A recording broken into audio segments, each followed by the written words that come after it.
Just want to know if you were waiting. Okay. And feel free if folks want to talk. If you don't feel like writing, just share. You know, if you've been writing all day and you just want to talk, we don't have to be too formal with it. We just have multiple methods. So if people want to speak up, feel free.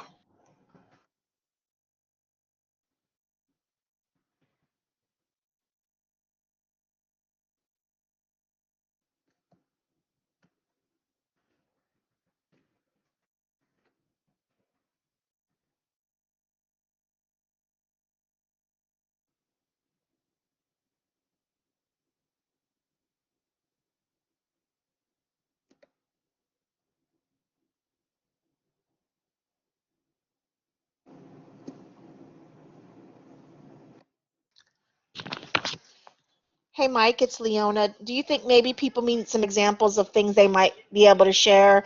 This could be, in general, how I'll things are start it off. going. Yeah. I have a 10-year-old as of Sunday. He's in 5th grade. Now I have a 13 and 10-year-old. They have a 3-year age gap. 13-year-old crossed that threshold back in October on 17th, and 10-year-old on the 29th. So nobody is in single digits anymore. And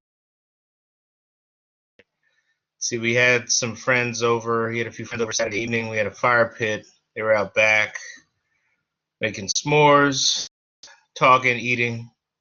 So while it's been definitely an unprecedented 5th and 8th grade for both of them, they've been able to find some enjoyment and spend time with people. So other than that, I mean, we ate a lot on Thursday, and I did not a lot of much else besides sitting around watching TV and just celebrating birthday.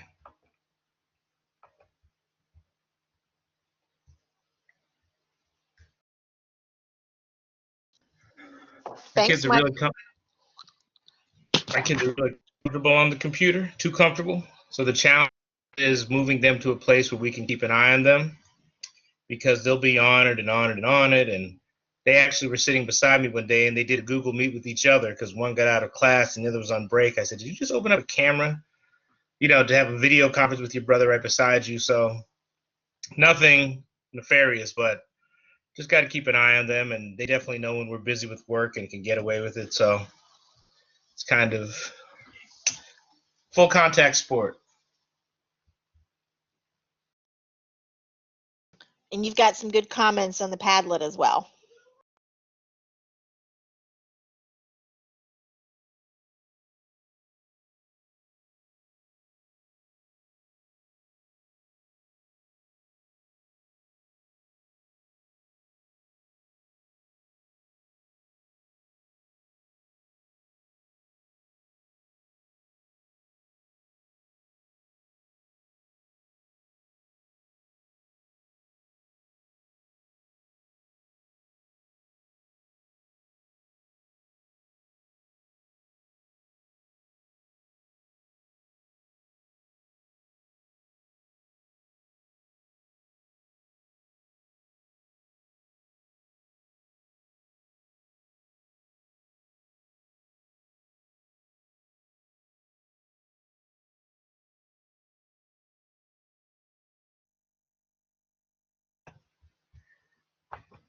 Bear with me, I'm pulling up the Padlet myself so I can see it.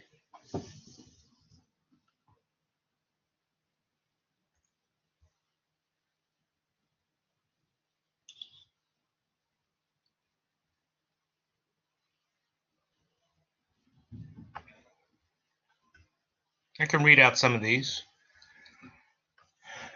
It says, great, very well. Teacher's great. An online format is fantastic for my child's attention span not being disturbed.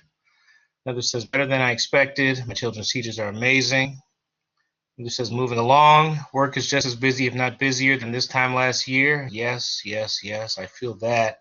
I'm thankful for a job that I continue to complete from home in a productive manner. I agree with that as well.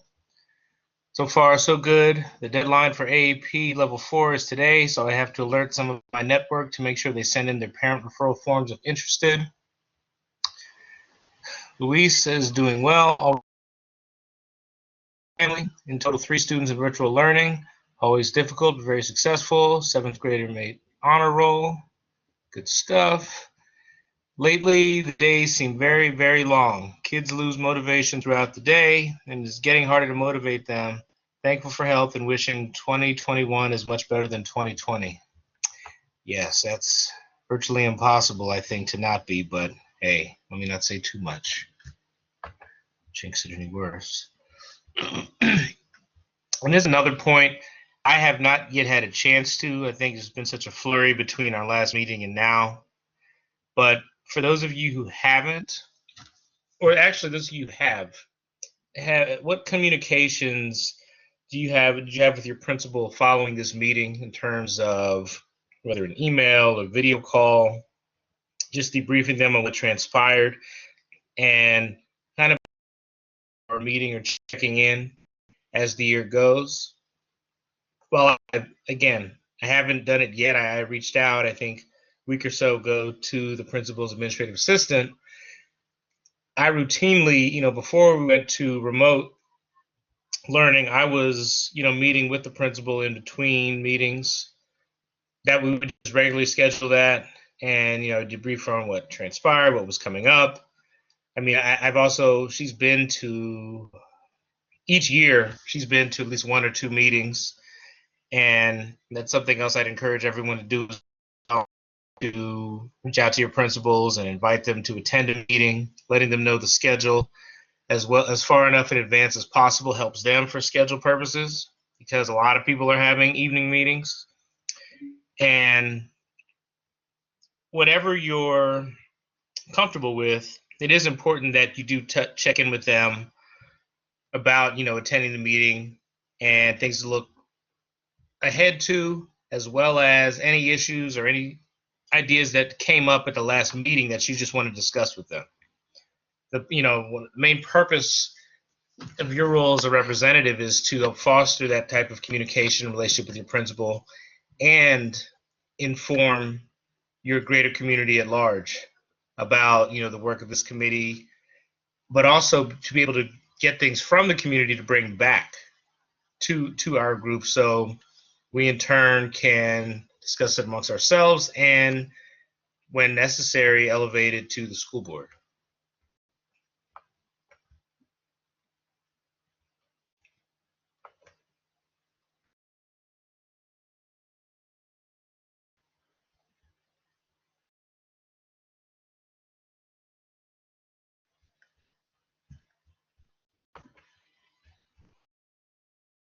Right, we're going to have, I will, from Leona, you can please help me with that. I know Kim is here and other members of, Yeah. not sure which office in particular. And Mike, it looks I don't want like to say the wrong title. Mike, it looks like you have low signal. Maybe you should log out and come back in, because we're having a hard time hearing you. Over on the side, you have the little red bar. It says your signal's low. But one thing I will. Oh no, I see it. I see it. One thing is we do have a change this evening. So we have 2 guest speakers this evening based off some questions from the executive board. We've invited Noelle Klemenko, the director of instruction, K-12 instruction from Instructional Services, to come and do a brief overview of elementary grading and answer some questions. And then we have Carrie Williams, the coordinator of equity and conduct. She'll be sharing about some changes to the SR&R and some culturally responsive decision-making tools that are new this year for school principals. So she'll come on second. So I told her to come a little bit later. So we're pleased to bring those to the group tonight. And that was advocated by the Title I Parent Advisory Executive Board and some of your other questions. So that's what we will go over this evening. And then Mike also has up here the final thing we will go over is just reviewing our topics for the rest of the year. So I see that he was able to get back in. So we'll go ahead and move you back up. Is this any better? Much better. And I was sharing, Mike, that Noelle Klemenko joined us tonight. She's from Instructional Services to do a brief overview of grading per your guys' request last time. And then we'll go into Carrie Williams, from the Department of Special Services to talk about students' rights and responsibilities and some new decision-making tools. Sounds good. Thank you. Do you want to go ahead and get started, or do you want to do any final check-ins or overviews? No, I think we're good. I don't know if any of our members had anything to share. Definitely you can raise your hand, and otherwise we can get started. I'm sorry that folks couldn't hear me, and if you have trouble, I don't have to say much, I think, else this evening, but just say something in the chat. I had no idea that it was coming in so bad. So just send a shout next time. Thanks. Thanks, Mike. And without further ado, Noelle, thanks for joining us. And we'll turn it over to Noelle to share. Well, good evening, everyone, and thanks for the opportunity to come and talk to you a little bit about elementary grading. I just have a few little bits of information that Leona provided to me about what might be of interest today. And this isn't a complete overview of elementary grading, but I did want to just take the opportunity just to talk a little bit about our approach and then really talk about what's different this year, and then provide some time for questions as you all have the time to give for that. I think people on the call will recognize a little snippet of the elementary progress report, but what I really wanted to kind of point out here is that we do use a standards-based progress report, and we have for more than 10 years, I think, at this point, or around 10 years. And the reason we moved to this is really to provide more detailed information about how students are progressing related to standards. If you think back to a traditional report card or a report card that you may have seen, or you may see in a secondary level, where you have one grade, a letter grade for a subject area, a standards-based progress report really gives us the opportunity to talk about the progress a student is making towards mastering a standard. And what you see here is just a little snippet. So instead of just one language arts grade, as you're aware, I know many of you, or I'm assuming most of you, have children who have received these, then we kind of go into a little bit more of a deeper dive into, well, what are the types of things we're looking for when we assess language arts? And then students receive a score of 1 to 4, showing how they are progressing towards mastering that objective or that standard. So we very much are happy that we have this type of report card, and certainly we get a lot of questions, why do we have this at middle and high school? But for now, at elementary, this really has served us well, as we've been able to give more information to parents, and it provides sort of really specific information to kind of align our assessment and our reporting too. And as always, the progress report is just one kind of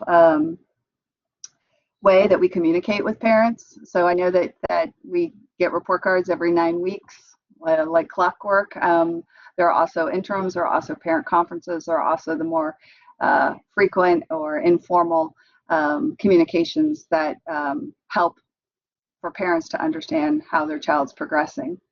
So let's just talk for a moment about, okay, we have this standards-based report card.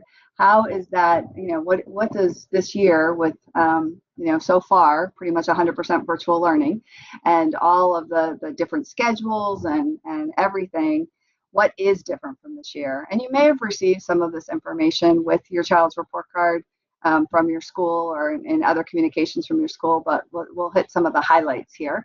One is that because we knew we were coming into a school year where we're coming off of a school building closure last spring, and having all of the challenges with quickly pivoting to digital learning, and knowing that we weren't going to have the full instructional time like we would typically in a regular school year, we started early in the summer, late in the spring, to identify what are the essential standards for the school year. So really looking at what was expected from the state at each grade level, and choosing the standards that really have the high leverage standards, things that students will absolutely need in order to move on to the next grade level, things that apply across content areas and that have that sort of transferability, so that we know that these are things that aren't just something that you need to know today, these are things that you need to know moving forward. So a lot of work was done working with teachers to pare down to essential standards. And so those are included. I don't know if you get this deck, but they're included. They're included in a link here, and they're on our website for you to be able to see what the essential standards are. Just as a side note, curriculum pieces, units, resources were all built based on those essential standards for teachers to use through the school year. So essential standards, and we did a lot of work to ensure that our teachers understood how those essential standards kind of map back to what we might call a power standard, or these standards that are listed on the progress reports. We always want to help teachers make that connection, like what I'm teaching that's in the curriculum, how do I assess that, and then what does that mean? How does that come back to the progress report as I look at quarterly progress? So that mapping was, all done.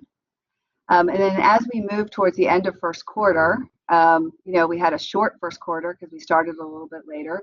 We had, a period of adjustment for everyone as we got ready to used to new schedules, as we met our new teachers and new classmates. We had beginning of the year assessments to do. And as we started to move through October very, very quickly, we started to feel like, with the shorter quarter, with the new schedule, teachers were not going to have as much data as they typically would to assess students as fully as they had in the past. So we've always had in our report card, in our standards-based report card, that teachers have either an NT, which means not taught, or an A. An A means not assessed. So you might be like, what's the difference? So when you think back to, and if we just look at language arts, if we look back at this progress report, it could be in first quarter, all of these things are not taught, meaning the teacher did not even talk about them. There wasn't any tasks associated with them. That would be not taught. And it's okay, because this is meant to be built over the year. And NA means that maybe the teacher started to do some things, but they didn't really feel like they collected enough data to make an accurate assessment for that child or for that class. It's typically not done at an independent level. It's a little bit more at the class level for that quarter. So because we had, as you can see here, the delayed start to the school year and the adjustments, for some of you who have received report cards year after year, you may have looked at this first quarter and said, wow, that's a lot of NAs or NTs. What's going on here? But we do expect, as the year goes on, that those will not remain. And as teachers, as now we're in second quarter, are getting to know the students more and more, having more and more opportunities to assess, and as more curriculum and content is taught, those NAs and those NTs would be disappearing and be replaced with a grade of 1 to 4, showing the level of mastery, which is typical. Two other changes for this 9 weeks was the reading level, and this is again the same sort of idea.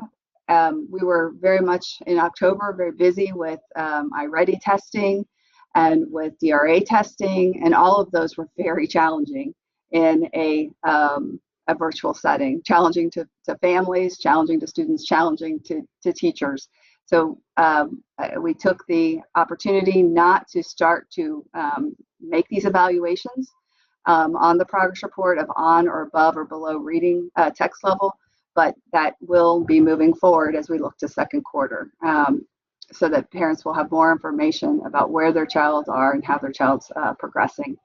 Of course, some parents are concerned about that, and there's always the ability to reach out and ask for additional information about your child when you're feeling like you need more information from the teacher.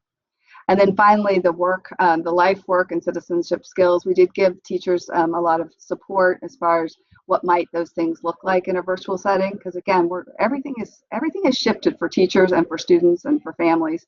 And so what we might have looked for in the past in one of these areas might look a little bit different in the virtual setting, as well as there may be some that NA would be appropriate because we are in a virtual setting, and that would not be something that a teacher would have the opportunity to evaluate. So we definitely tried to keep the main structure of our progress reporting and our standards-based grading, keep true to those, but knowing during this first quarter we needed to make some modifications to give everyone a chance to sort of adjust to this new way of life as we're currently experiencing. So with that said, I don't have additional information to share. I will say that anything and everything you ever want to know about standards-based grading in Fairfax County is on the website, but I wanted to leave a little bit of time if there were specific questions about grading and reporting, and especially during the school year.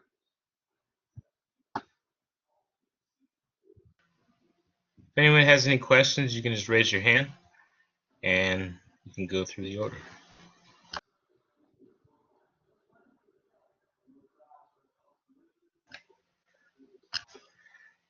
All right, I don't think we have any. All right. Noelle, I appreciate Well, you taking the time.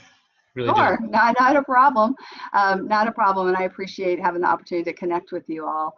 I will not take any more of your time, and I hope you have a great meeting. Thanks. Have a good evening. Thank you so much, Noelle.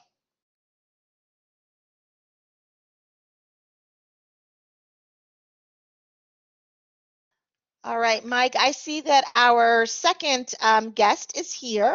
If we wanted to move on to the second portion of the evening, which is our updates from the SR&R, and Carrie Williams, who is the Equity and Student Conduct Coordinator, is here. Would you like me to turn it over to her now?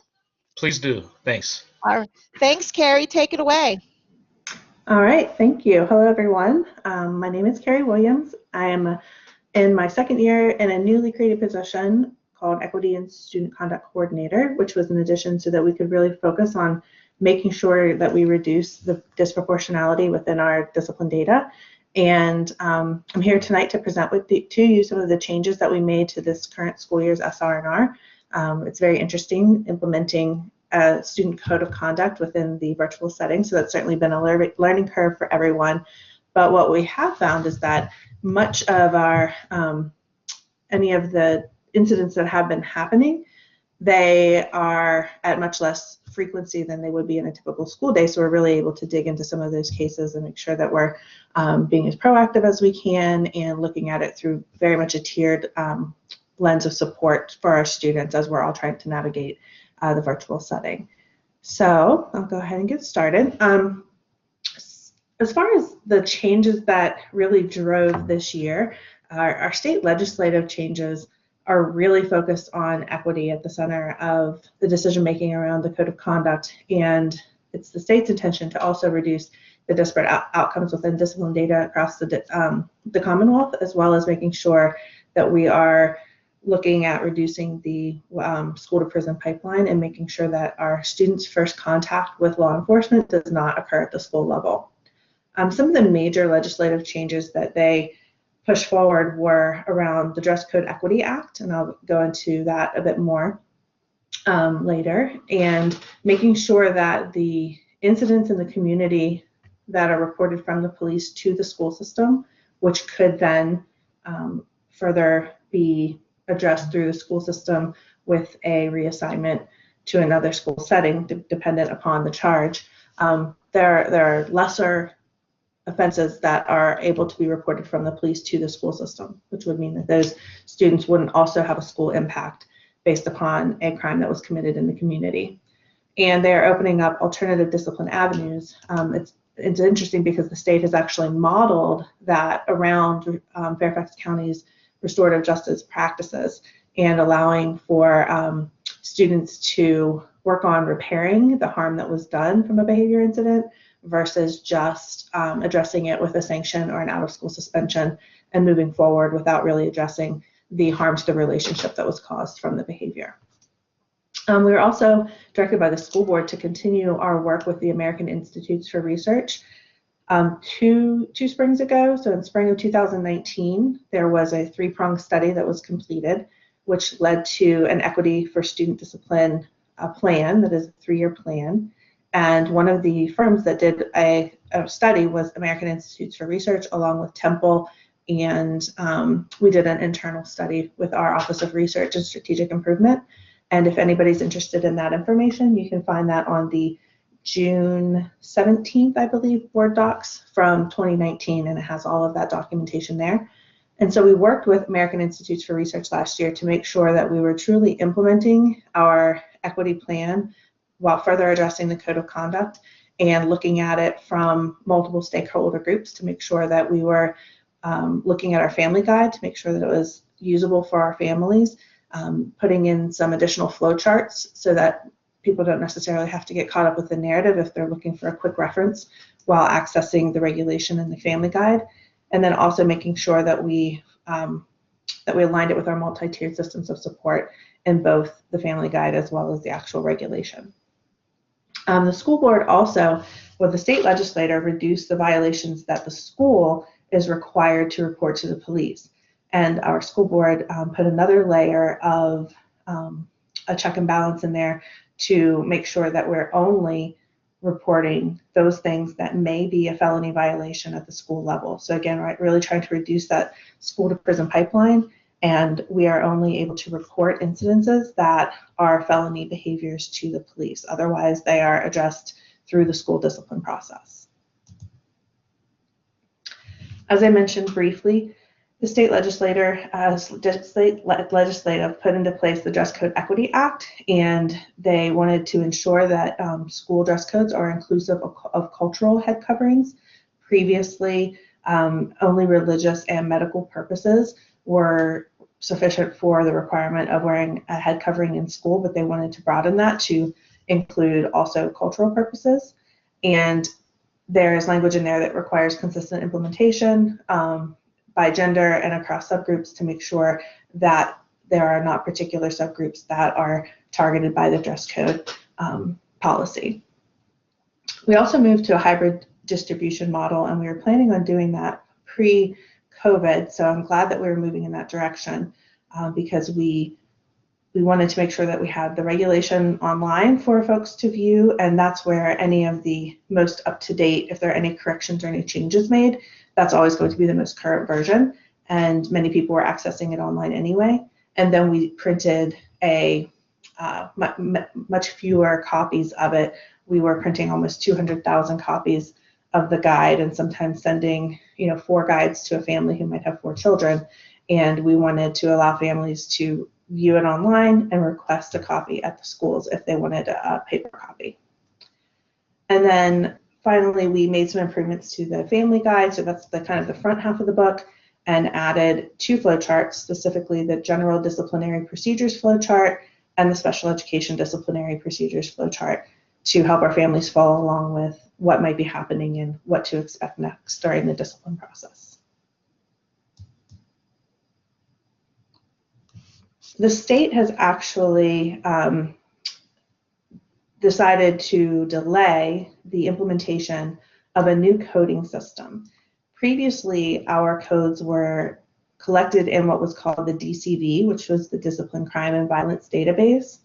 And the state wants to make sure that we are not aligning our discipline practices with criminal behavior, and much of the code was written upon criminal behavior. So to disconnect that, they completely realigned what our database is going to be used to collect this information, and it's now called the SBAR, which stands for Student Behavior and Administrative Response.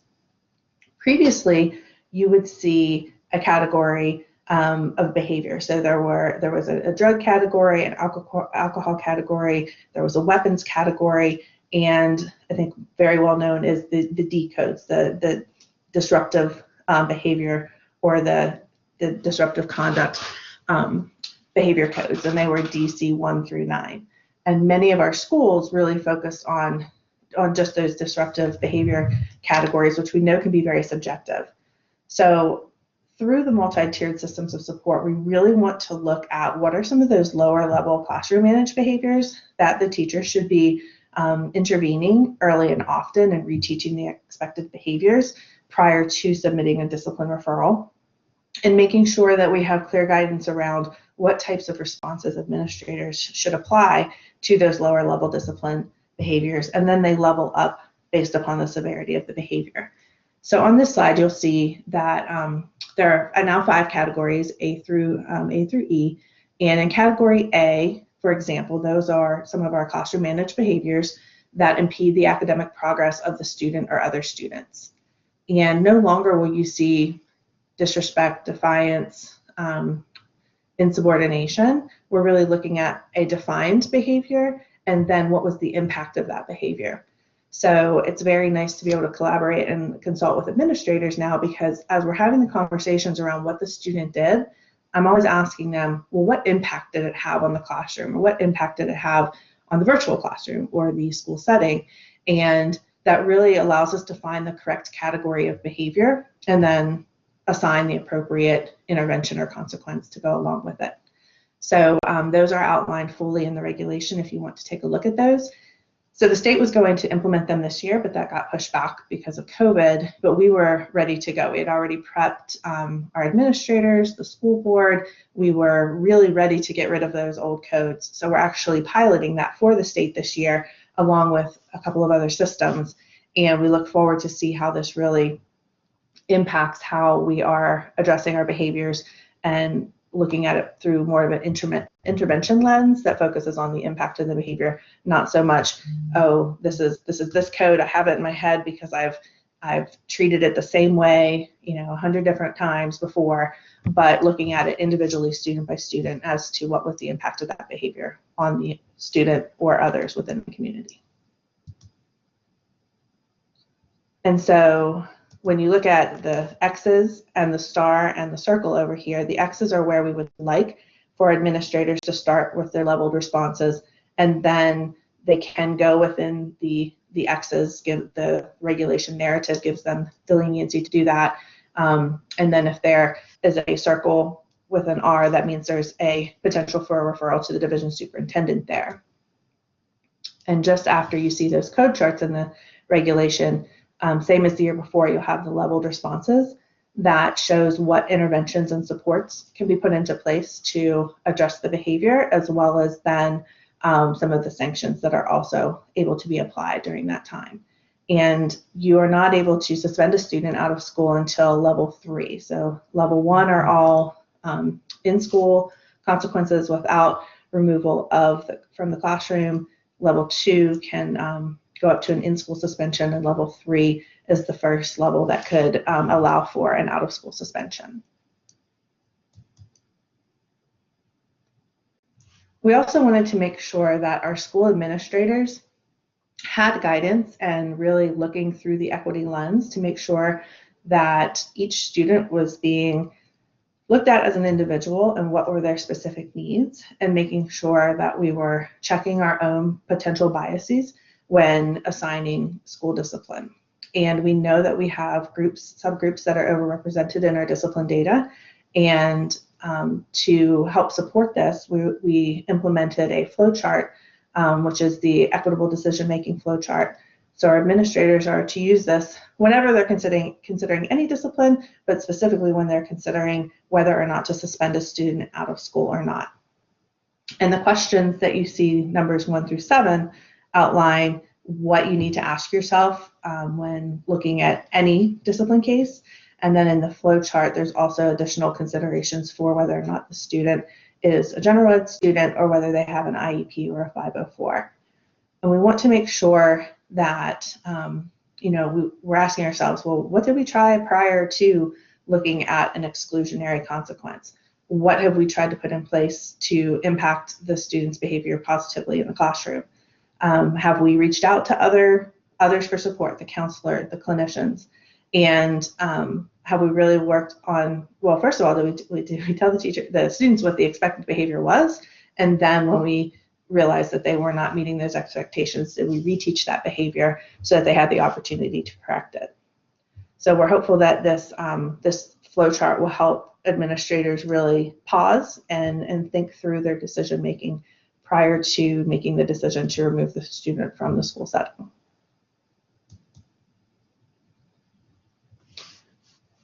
So some of the data that we would like to share is, this is from 2019, 2020. So it's a partial year. I mean, we were missing the fourth quarter, but through the school closure last year, well, this is our full year's worth of data, but we had very limited discipline input after the schools closed, after the buildings closed.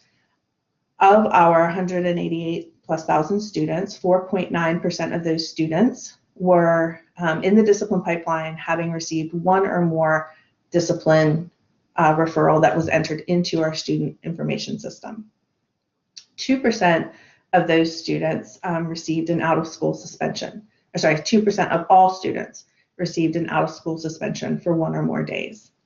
And we know that our discipline total volume is reducing and was trending in that direction, but within those numbers, we still find disproportionality.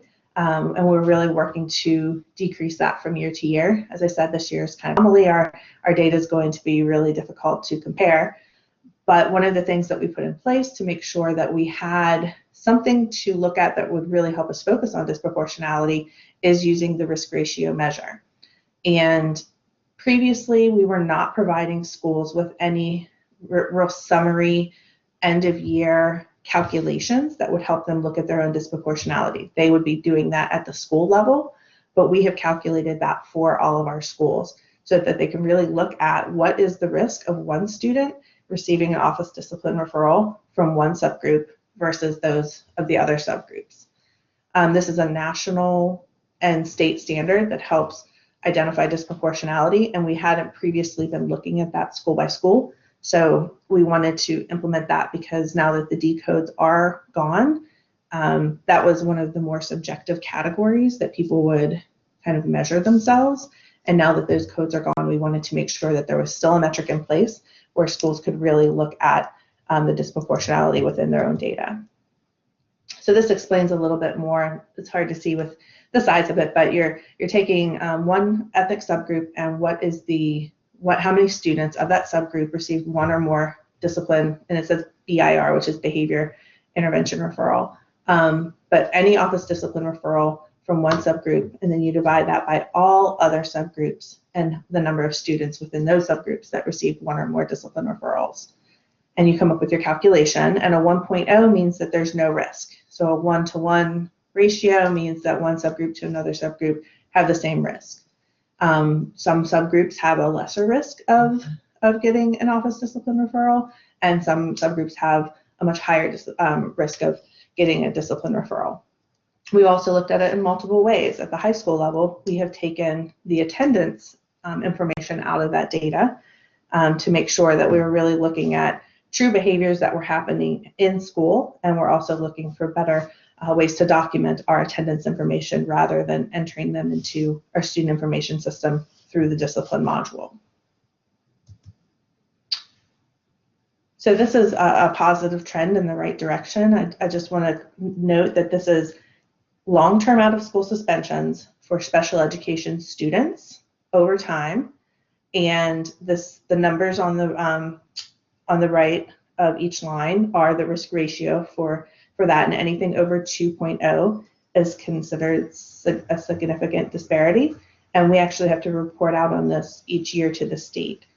And so you can see that on the left-hand side, that's all special education students who were suspended more than 10 cumulative days during the school year, and the reductions that we have made there.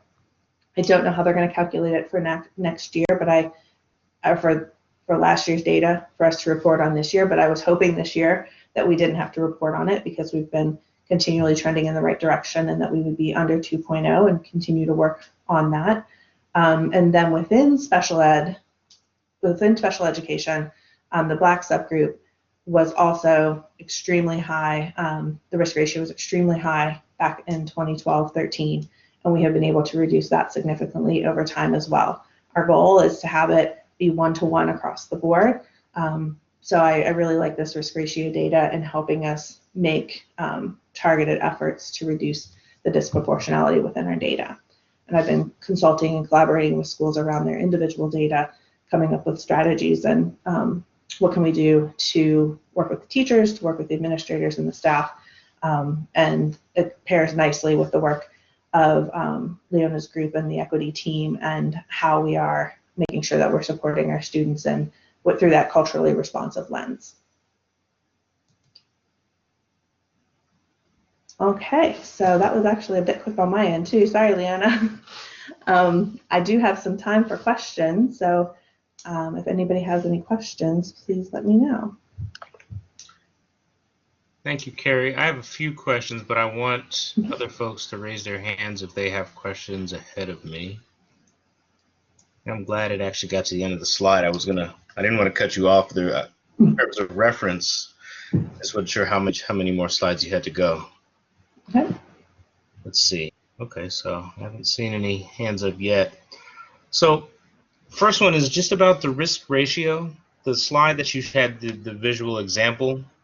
Mm-hmm. Does that, when it says all other children, is that as accurate when it doesn't compare it to the racial groups of the all other?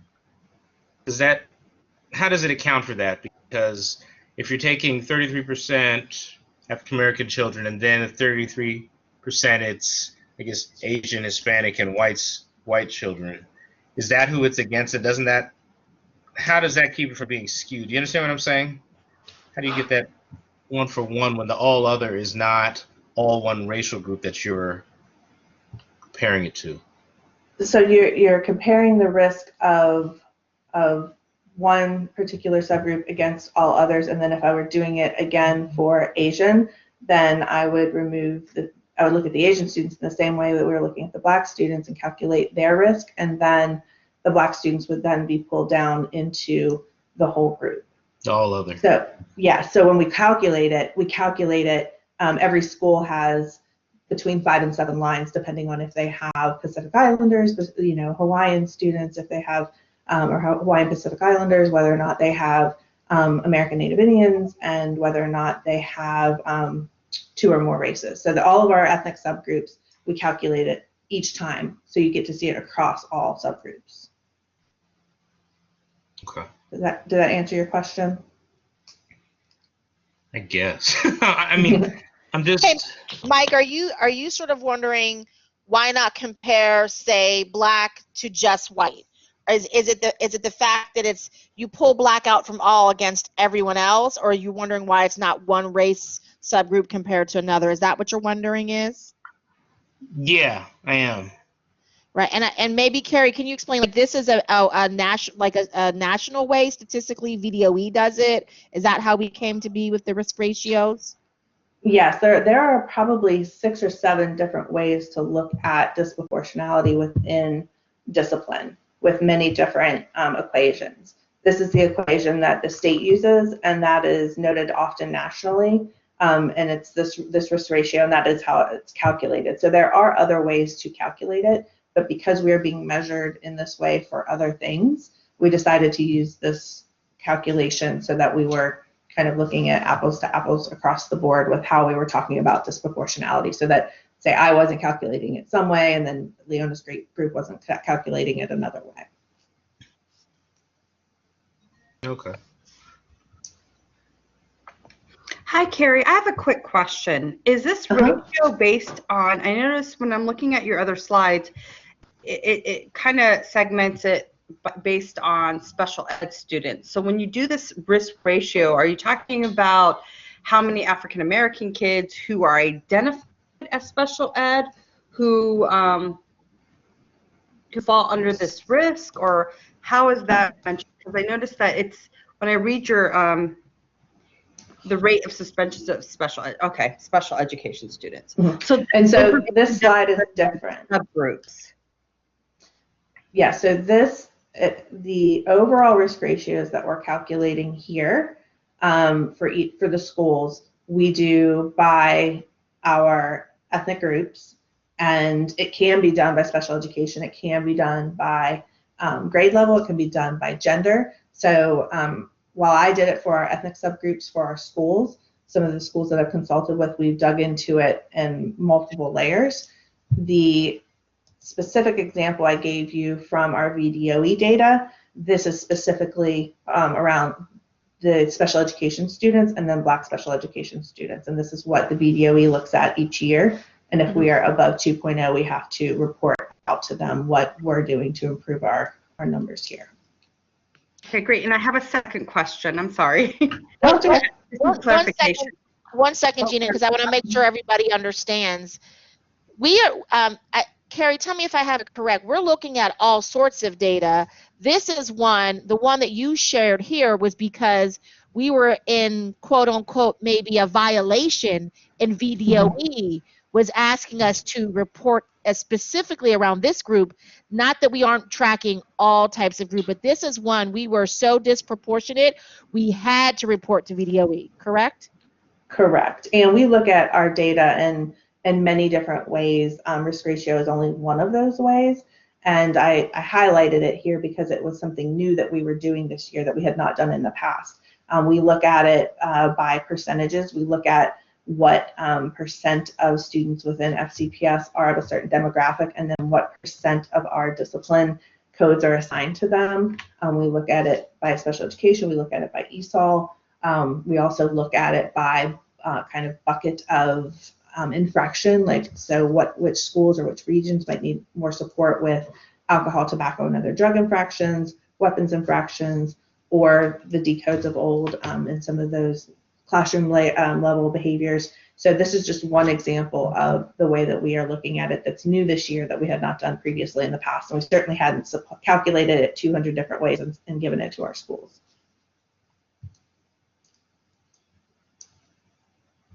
Gina, Jeannie, did you have a question? different question?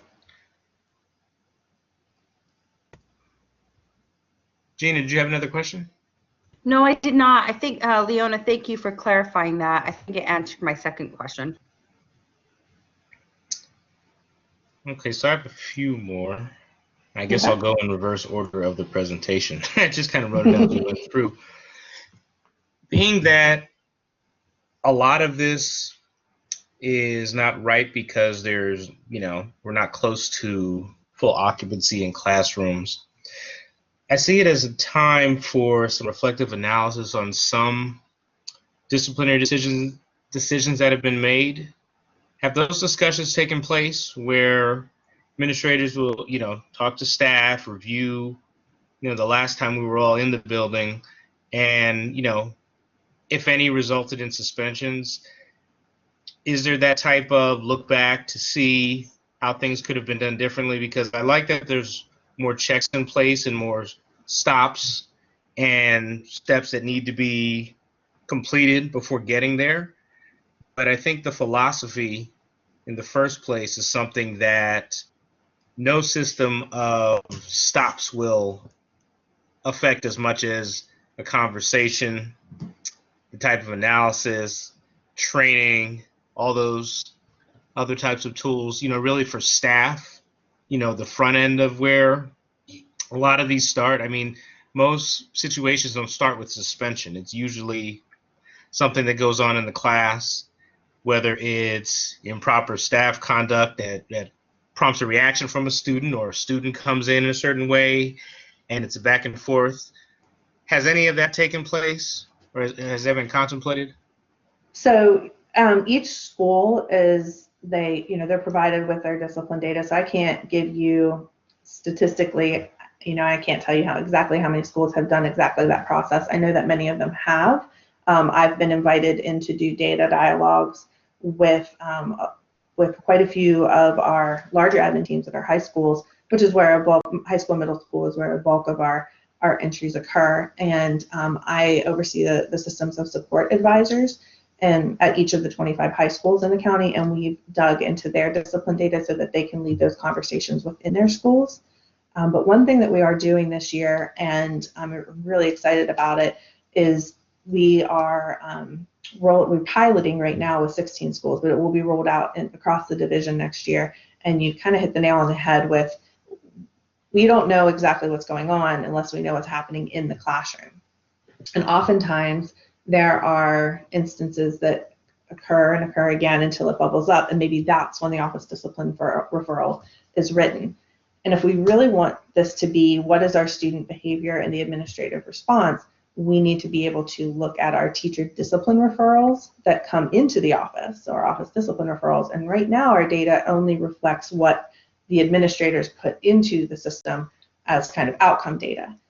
So we're implementing next year across the division, and right now with our pilots, we are doing an online teacher referral system so that it might be that the teacher submits the referral, and if they haven't taken the appropriate steps in the classroom, then the administrator can decline that referral, but then we still have that data around which of our teachers are potentially putting in, 3 or 4 referrals per day, and maybe we need to support that teacher more in the classroom, or maybe we need to, enlist the support of our BIT or our behavior intervention teachers to help support both the student and the teacher. So right now we don't have that data necessarily to look at, but we will in the future so that we can have a more comprehensive approach to what type of professional development, resources, and supports we need to have school by school.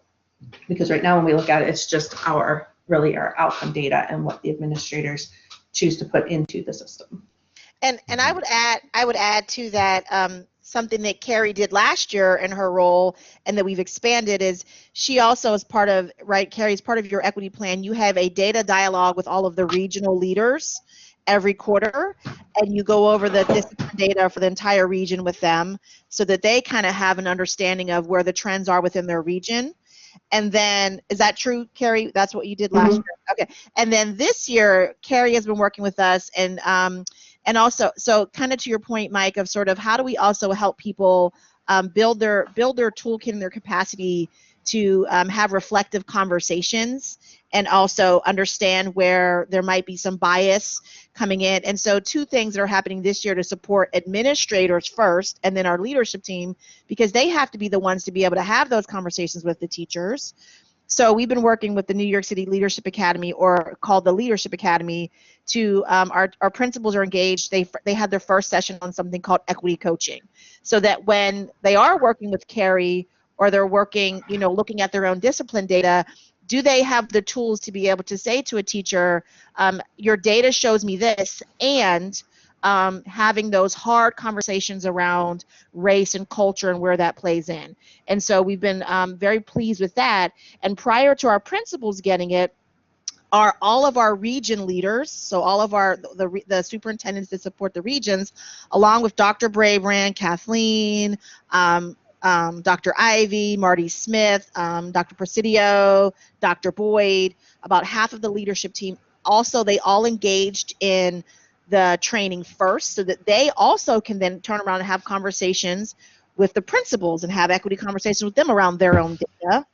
And then finally, Carrie and I have had the opportunity to facilitate a couple of reflective conversations with our leadership team around sort of the discipline, like our guidelines might say this, right? That's sort of our guide rails, like if you're going down a road to make sure you don't fall off the road. But there's a lot of ambiguity in between the guide rails when you're going down the road, and we have to be careful around where bias shows up. So recently, we even took a scenario to our leadership team and had them unpack it, just like you said, Mike, and we need to do much more of that, but we were excited to be invited to do that, and we get the opportunity. And this was an example where it could have been a discipline scenario because of bias or unconscious bias that somebody doesn't understand culturally. There was a young woman at an elementary school, fortunately not a Title I school. Actually, it was a school that has very little diversity, and a young lady was very excited for the holidays. Her family bought all the little girls' shirts that say Black Girls Are Lit. It was meant as a celebration, and she wore it to school. Unfortunately, her predominantly Caucasian school didn't know that that was a positive word, lit, in this scenario. And there was a lot going back and forth. She was forced to turn the shirt inside out. Kids were laughing. The mom was called. It was almost seen as disciplinary until there was some intervention. A lot of things had to happen. And so those are the kind of scenarios, to your point, Mike, of that wasn't really disciplinary. She wore a shirt to celebrate being a beautiful Black girl that she got on Christmas Day, and everyone in her family got one. But because of lack of culture and understanding and not asking questions, and that's where Carrie's work also comes in that decision-making tree, there should have been a different outcome. Now, in that situation, we eventually, we had intervention, but the day of, it was not pretty. And so we have had that scenario, and we have reflected upon it to help people understand where were the assumptions about this family, where was the bias in this scenario. So I think that's part of your point too, Mike, is that this work also takes reflection. Thanks for that. And Can I add to this? And it sounds like you all are headed down that path, but beyond just the reflective, is there the development of staff training, anti-racism, bias, and de-escalation? Are all those being packaged together? Because a lot of having those skills will cut down, I don't know the percentage, but it will significantly reduce a lot of these things from ever getting out of the classroom if proactively those types of training, mandatory training, are offered. Yeah, so Leona, the equity modules are digging more deeply into those topics, and those are required for all staff, as well as the administrators have SR&R training every year. But one thing that the administrators have asked is for me to develop something for their staff, and I think that goes hand in hand with the work that we've been doing around social emotional learning. So like teachers being able to take their own pulse before they come into an interaction with a student, and what is my own social and emotional state, and considering that of the students as well.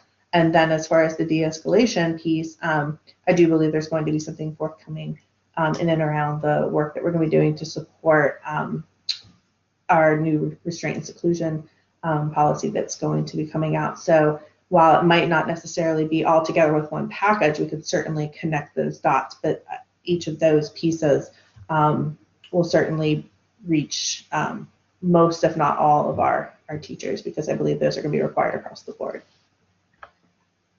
Okay, that's good to hear. I don't want to keep hogging the mic. I do have another question. I don't know if anyone else has one. Gina has a question. Great. Sorry, Carrie, I'm just asking questions for clarification. So in your overall FCPS data, where it says 4.9% of the very first one, like, do we have a way to identify what percentage of that is like Title I schools versus non-Title I schools? Yeah, I would just need, I don't have that list off the top of my head. So yeah, if I can easily sort that for Leona by, yeah, I can do that. Just need to work with her to get some numbers around that. Thank you. I'm so sorry. Oh, no problem. So Carrie, I have a question. You mentioned early about keeping multiple levels or keeping children away from interactions with police. And in terms, it'd be felony behavior would be the only type of situations where the police would be notified or brought in. Mm-hmm. Has there been discussion about how to handle non-violent drug use? Because even in our national stage, or the national scale, drug use is finally, after way too long, being seen more as a health issue than a criminal issue. Is that same consideration being given to kids?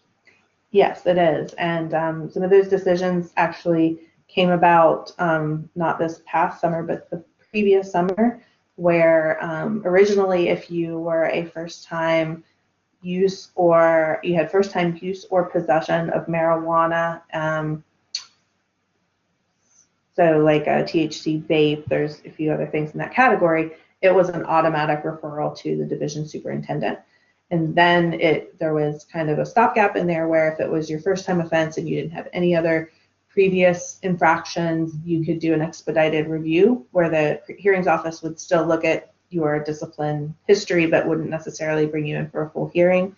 And now the response to first time possession and use is for, in lieu of a 5-day suspension, that you do 2 days of in-school suspension while you're receiving an intervention from our substance abuse prevention staff. So yes, what was once an automatic referral to the division superintendent, and along with alcohol, tobacco, and all drugs, if there's any disciplinary infraction that has alcohol, tobacco, or drugs involved, they are to be referred to our substance abuse prevention specialist, which I believe we have 17 now, and a couple of them support multiple pyramids, but they are available to support elementary, middle, and high school. So if an elementary school saw, an uptick with a few kids in the upper grades vaping, they could bring in the SAP sorry, that's a terrible acronym, but the substance abuse professional, prevention specialist, to do an intervention or just kind of a proactive intervention, or they can come out and speak to PTA. So making sure that we're really utilizing them. As far as the possession is concerned, you can now only report felony distribution, felony possession. So it's been a little tricky because who knows what the felony is? Well, the police, through an investigation, really have those details. So we've developed a lot of extensive kind of support documentation that outlines what quantities or what would constitute a felony in those areas.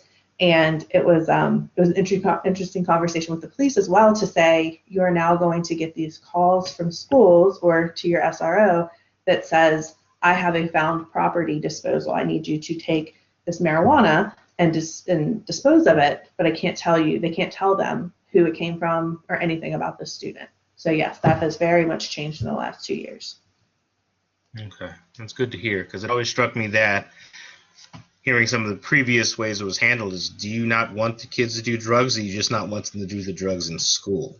And if you're not addressing the root cause, trying to support them, you're just basically saying, get it out of here, so.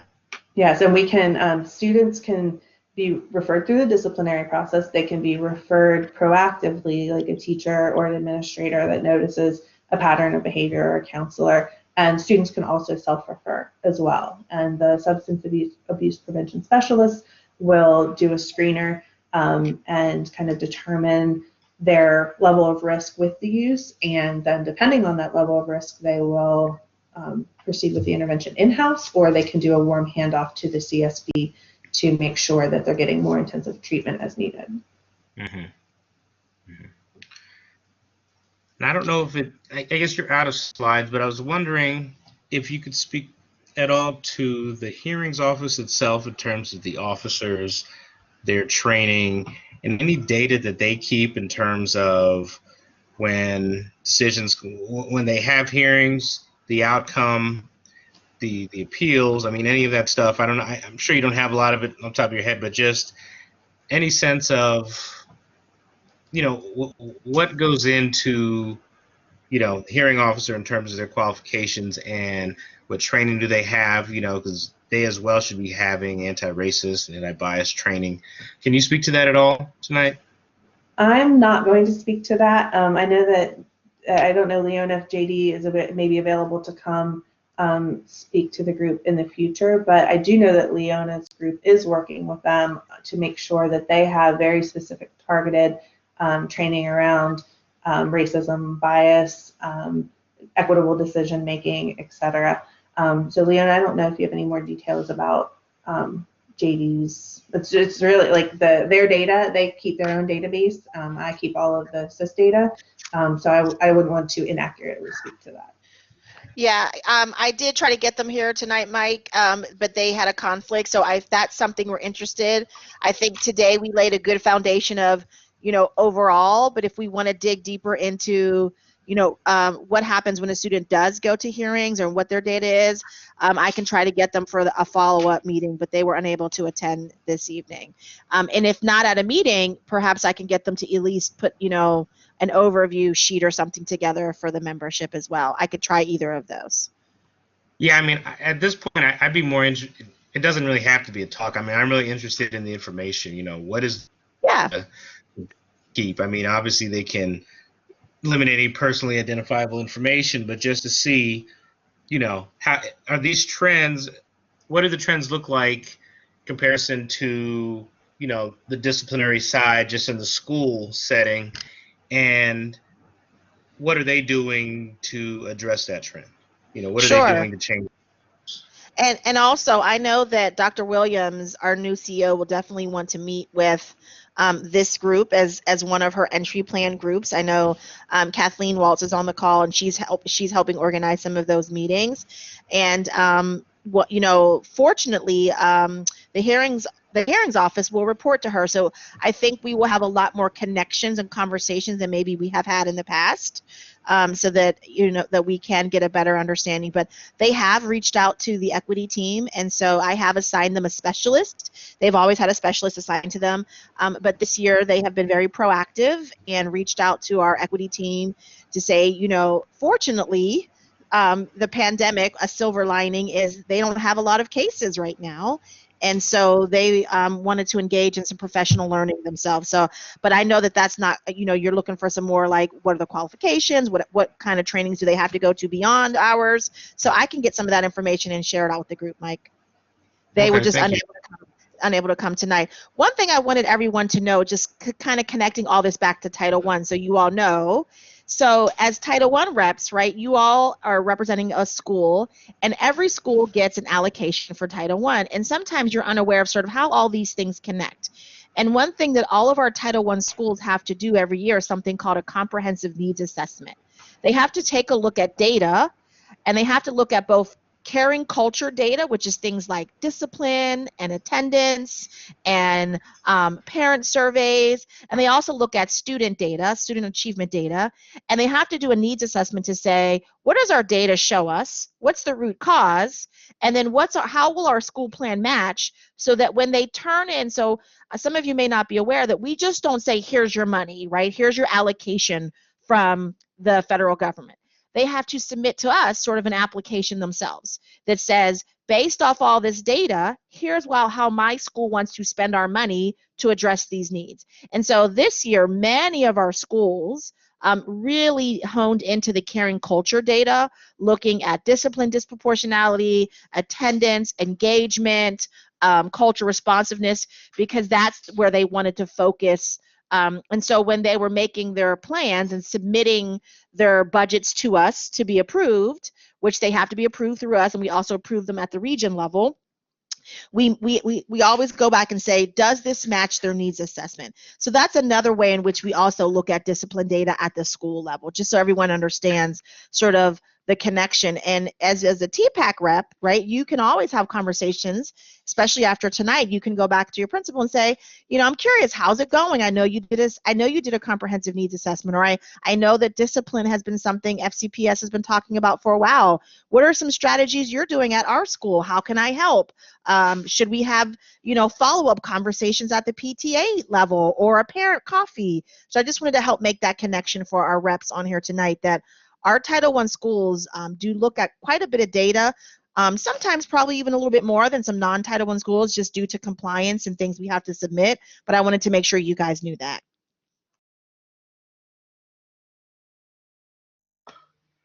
Thank you, Leona. Right. By the way, I'll make everyone laugh. Leona, you have perfect timing. I drank too much of this smoothie. I had to run to the bathroom for a second. I told Okay. Yvonne, I said, hold on for me. And right when I came back, you finished. I was like, good stuff. Good stuff. Well, do we think we have any final questions so we can let Carrie get back to her family this evening? Any final questions for Carrie? I know I wore her out. I don't know if anyone else has questions. You probably asked the questions. People are like, oh, that's a great question. Never thought about it. So thanks, Mike, for being the voice there.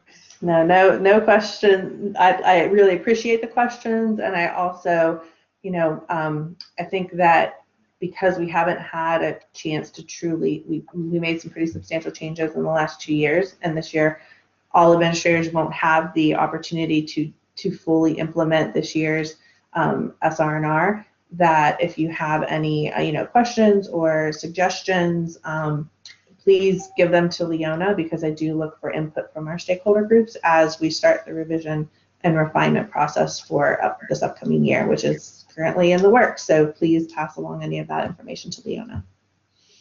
Thank you, Carrie. You're always so gracious in coming. We appreciate it. Very thorough. Thank you. You're welcome. Thank you, Have a good Carrie. evening. You're welcome. Bye-bye.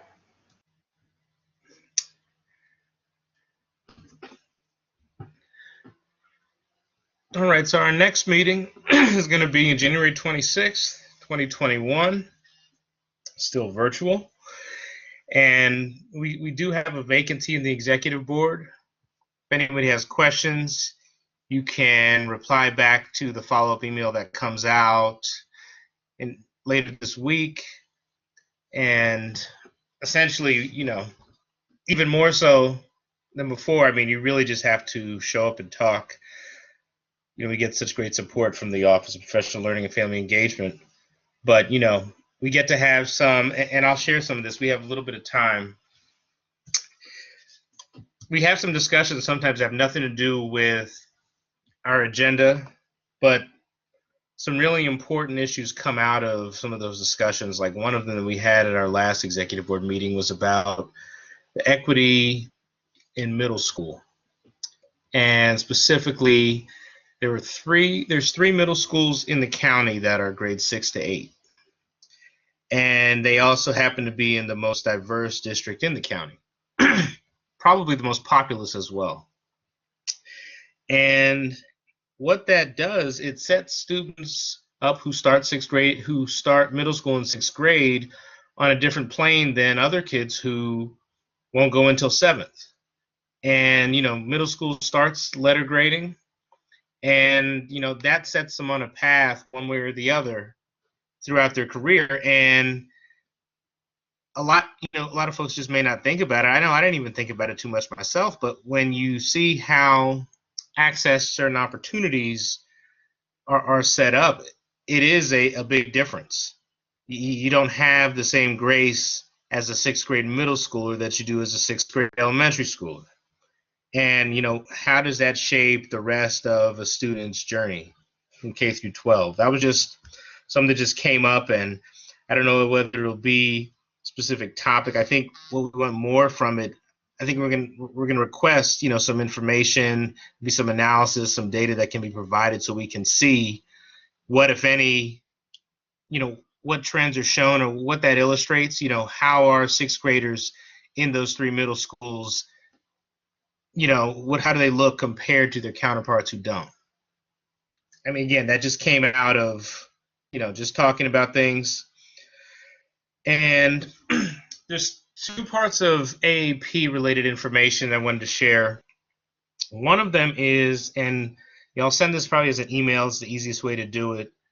There's a survey that Kirsten Maloney, who presented during our first meeting in October, she's in a doctoral program, and I think someone who's either in her program or someone who she knows through the program is doing a survey, and specifically of families of students in gifted programs who are historically underrepresented. I think it's like a 15-minute survey.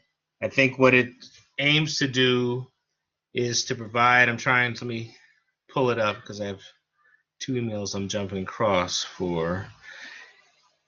It wants to help support families essentially, and as these parents of color are often overlooked in education research, and so getting that feedback from whomever within this group or even others who so it's not just our committee, but if you happen to know other parents of color whose students are in the AAP, this survey would be worthwhile for them to take. The deadline for submission is December 18th. Like I said, that'll come in an email. And there's one more related to tonight. Mashika Davis, who's one of our executive board members, she wasn't able to make it this evening. And she was actually communicating with Kirsten and trying to give some direction about the AAP process this year.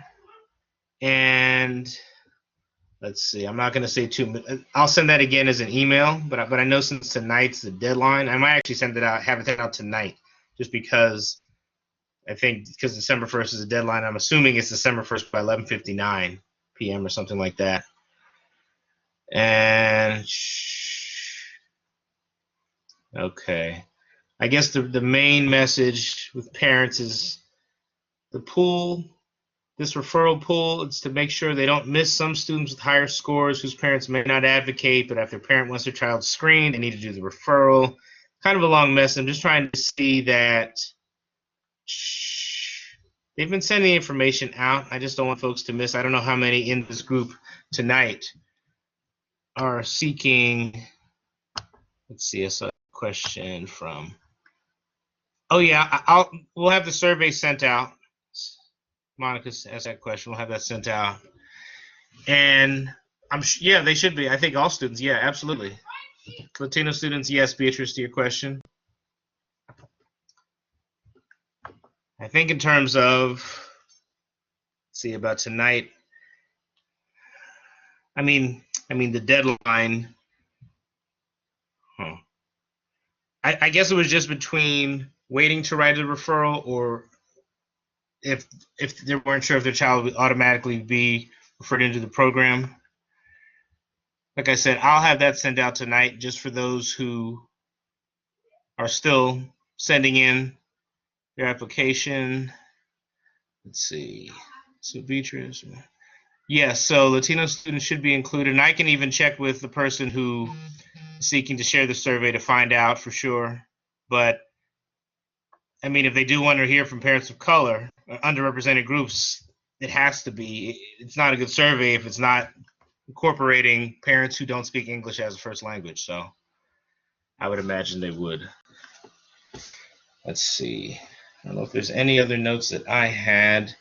I don't know if anything else anybody wanted to share. The January 26th meeting is going to be about curriculum changes. We're going to have folks from the social studies team talk about some of those changes that have been made. And I think there was something else we were going to talk about in that meeting. I'm trying to remember if Yvonne, Leona, do you remember what else we were going to talk about in January? We did have a robust conversation. I have to go back and check the notes. There was something we thought it would go really well there, and I don't know. Let me go back and double check the notes. Okay. I'm sorry, I thought it was with the social emotional learning that we had expanded. Oh, you're right, Yvonne. You're right. Mm-hmm. Yeah, I'm sorry. Yeah, that's February. Okay. Yeah. Mike, I put into the box, so basically you're saying there's two surveys, right? There's one that Kirsten's doing through this doctoral program if they want to be part of educational research beyond FCPS, feel free to fill that out. And then I posted a second survey in the box, which is the FCPS survey on distance learning. How is it going? So that we can get feedback as well from families, all types of families as well. Okay. Oh, I didn't even realize that, and I think we should send that in a follow-up email too, to the full group. We can do that with the meeting summary as we do. Maybe even sooner. I know that we can talk offline about that. Don't want to over-inundate people with emails, but it is pretty time sensitive, so we may just send that out. Did that go out today? Like that email? Because I know some things have been coming out from the county. I haven't opened them all up. Has this come out recently? Yes, yesterday. Mm-hmm. Okay. I received it yesterday. Okay. Okay. So for our TPAC reps on here, just encouraging your schools and all the parents you talk to fill that out and add their perspective. We definitely want it to be, representative of all of our schools and not just certain groups.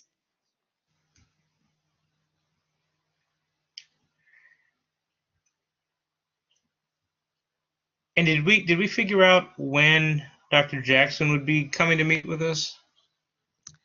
Dr. Williams, sorry. Oh, Dr. Williams, I think that Kathleen's working on that. Okay. Yeah, I have communicated with her that you would like to meet with her. So she is working with Yvette Rhodes on a calendar of all the different groups that she's going to be meeting with in the next few weeks. Okay.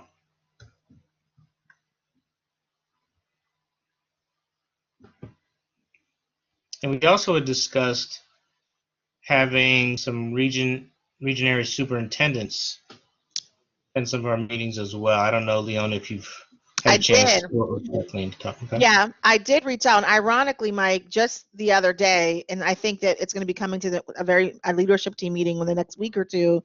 Dr. Brabrand had the exact same idea that you and Nina had, which was perfect, that we have a lot of advisory committees that our leadership team really should be attending our advisory committees, picking one or two a month to attend, to hear from the stories and the perspectives, not always just connected to schools, but connected to the committee work as well.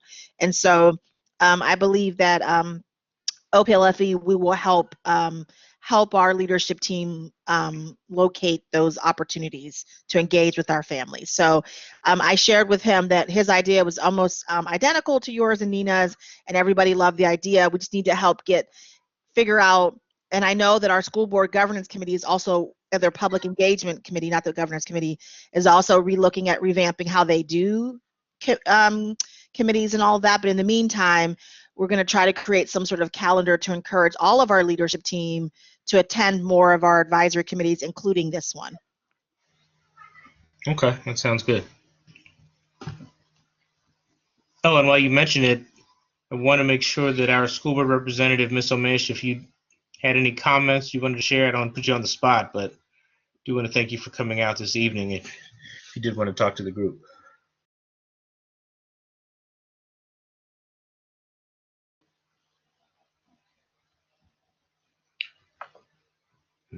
She may have stepped away. Yeah, I think she might have had some technical difficulties earlier too. Okay. Well, I think that's all on our end, Mike. That's all I have. Hello. I don't know if anyone else want anything. Oh, there she is. Hi, Miss Omesh. Hi, I'm so sorry, you guys. This is, I've been in and out, even in our school board meetings today. Did someone have a question, or did you guys just want me to? Oh, No, I just wanted to give you time if you wanted to say, if you had any remarks you wanted to share before we close Yeah, the down. one thing that I thought maybe we were missing a little bit of was just a flag for people, the restraint and seclusion work that's being done. I know it's more general, than the presentations we had today, but that is something that the school board was just looking at today in the work session after multiple work sessions from last year, and it might be pertinent to many of you or your school communities. That the system is our administrators are trying to reform the policies to reduce the number of incidents that occur, but is not necessarily moving us towards complete banning of seclusion. And I think I mentioned before, but there's room for partnership with ACSD on things like that if we are interested. But I know that they unanimously advised the school board, and it's not exactly reflected in the policy. So I just wanted to make sure you guys are aware of it, given how much attention is being given to it right now, and my own kind of personal concern about some of it. But that's all. I mean, I just want to make sure folks know. Cara, feel free to discuss. I'm glad you put that up because Jenna had sent it to me and I forgot. So, Cara, do you want to speak to that? Yes, I have actually personally seen it. It's a powerful film. It's kind of hard to watch, but it's a documentary taking a look at the issue of restraint and seclusion across the country, and you can screen it for free next Monday. You just need to register, and they'll get you a link so that you can check it out next Monday and share it widely. It's a worthwhile film. Thank you for that. I'm so glad you sent that. I probably would not have remembered until next Tuesday, which is very useful. No problem. So we will package all the stuff up to be sent out to the full committee.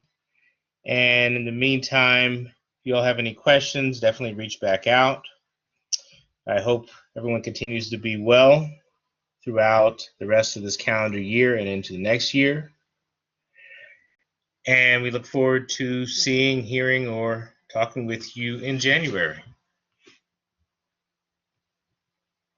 Please complete the Google form before you leave.